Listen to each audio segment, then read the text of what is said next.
welcome. In March we celebrate Mother's Day, and most women will one day become mothers, but all of us have mothers and fathers. And yet, this most important relationship that we have in our life with our parents, especially with our mother, very often has very little introspection. There is an assumption that somehow we learn from our parents how to be parents, or we just know it. At school we study so many different subjects, but no one teaches us what I call relational sciences. By that I mean how to be a parent, how to be a partner, how to be a friend, how to be a lover. The relational sciences really are fundamental to our well-being. And especially this understanding of how to relate to others is most important in our relationship with our children or with our parents. Most frequently, our parents brought us up in a very hierarchical kind of a way from top to bottom. They assumed that they knew best and the children were little. In fact, in Victorian times, children were meant to be seen but not heard. Of course, things have changed, but still a lot of parents assume that they know best, and often they impose their views, ideas, and desires on the children. Parents often do not accept that the child is not an extension of themselves, but an independent entity. That the child has her or his own dreams, ideas. Frequently, the children are so very different from parents, and parents struggle to accept themselves.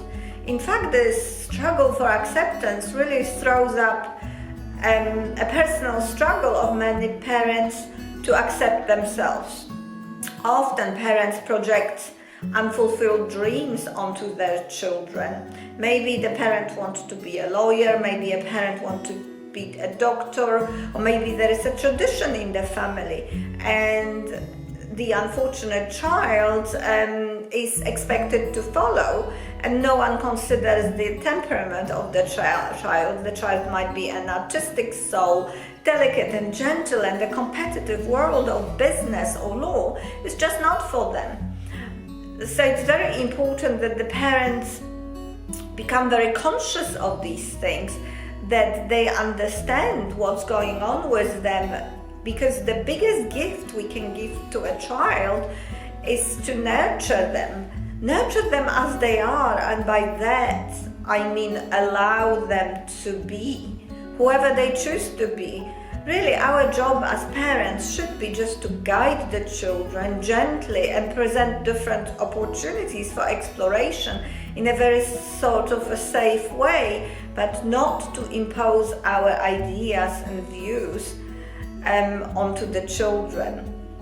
Children have this enormous capacity to know what they want and are extremely imaginative. They have their own innate desires, and so important to allow them to do that. I'm sure many of you remember what it was like to grow up in a home where parents would impose their views onto you, where you didn't have the freedom to pursue your ideas. Those early years are so important, especially all the years before the age of 7.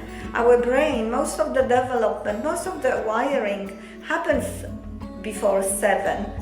Our whole idea of what reality is and who we are and how we function, what is possible for us, whether we are lovable, whether we can pursue any dream, everything is based on those early experiences. So important that the parents are able to give love in an appropriate way and connect with the child, because the child who feels accepted and secure will always do well.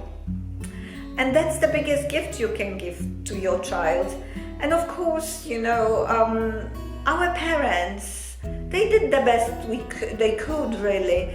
It's important to be compassionate, that they are also products of their generation and also of a particular parenting perhaps. Often parenting styles are passed from one generation to another, and if a family has been impacted by trauma, for example war or poverty, this can carry on through multi-generational trauma, which just really gets passed on. In fact, our DNA reflects it. Up to 5 generations of ancestors literally speak on your DNA. So if you have a family history where there was big trauma, war, you will have more inclination towards anxiety. That doesn't mean that this has to come up, because genes express in relationship to an environment. So very important to create an environment for children which is loving and very, very secure.